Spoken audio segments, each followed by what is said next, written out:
Όλοι ίσοι, όλοι διαφορετικοί. Όλοι μαζί ενάντια στο φόβο. Η βία δεν είναι μαγιά, είναι αδυναμία. Εγώ είμαι δυνατός. Εσύ? Πρώτο γυμνάσιο δράμας, σχολικός εκφοβισμός, σημειώσατε 1.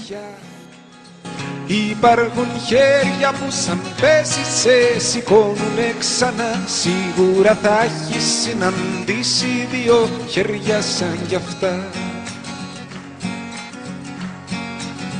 Υπάρχουν χέρια που πατάνε τη σκανδάλη και άλλα χέρια που προσφέρουν γιατριά. Υπάρχουν χέρια που χτυπάνε, χέρια λύπητα σκληρά. Κι ίσως μια μέρα συναντήσεις δύο χέρια σαν κι αυτά.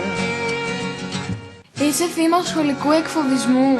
Έχεις το δικαίωμα να σου φέρονται με σεβασμό. Έχεις το δικαίωμα να κάνεις λάθη και να επανορθώνεις. Να αρνείς αυτό που σου ζητούν οι άλλοι.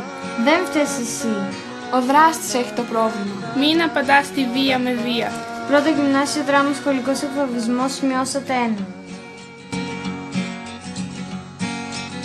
Υπάρχουν χέρια που έχουν μάθει να σου δίνουν και άλλα χέρια που ζητάνε μόναχα.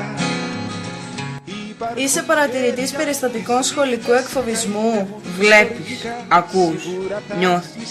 Γιατί δεν μιλάς? Κάποιος σε έχει ανάγκη. Εγώ σε έχω ανάγκη. Δώσε μου το χέρι σου. Δώσε μου δύναμη. Αύριο μπορεί να είσαι εσύ το θύμα. Πρώτο γυμνάσιο δράμα, σχολικός εκφοβισμός, σημειώσατε 1.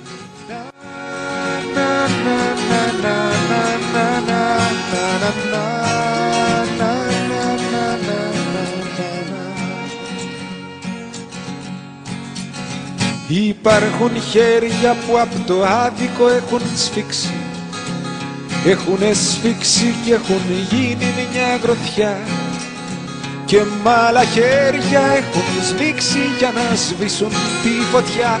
Κι ίσως τα χέρια τα δικά μας να είναι χέρια σαν κι αυτά. Συμπονώ. Συμπάσχω. Συντροφεύω. Συμπαραστέκομαι. Συμβουλεύω. Αγαπώ. Κατανοώ. Αποδέχομαι. Σέβομαι. Αγαπώ. Βοηθώ. Προστατεύω. Προσθέτουμε φίλους. Αφαιρούμε τη μοναξιά. Διαλύουμε το φόβο. Πολλαπλασιάζουμε την αγάπη. Πρώτο γυμνάσιο δράμα, σχολικός εκφοβισμός, σημειώσατε 1.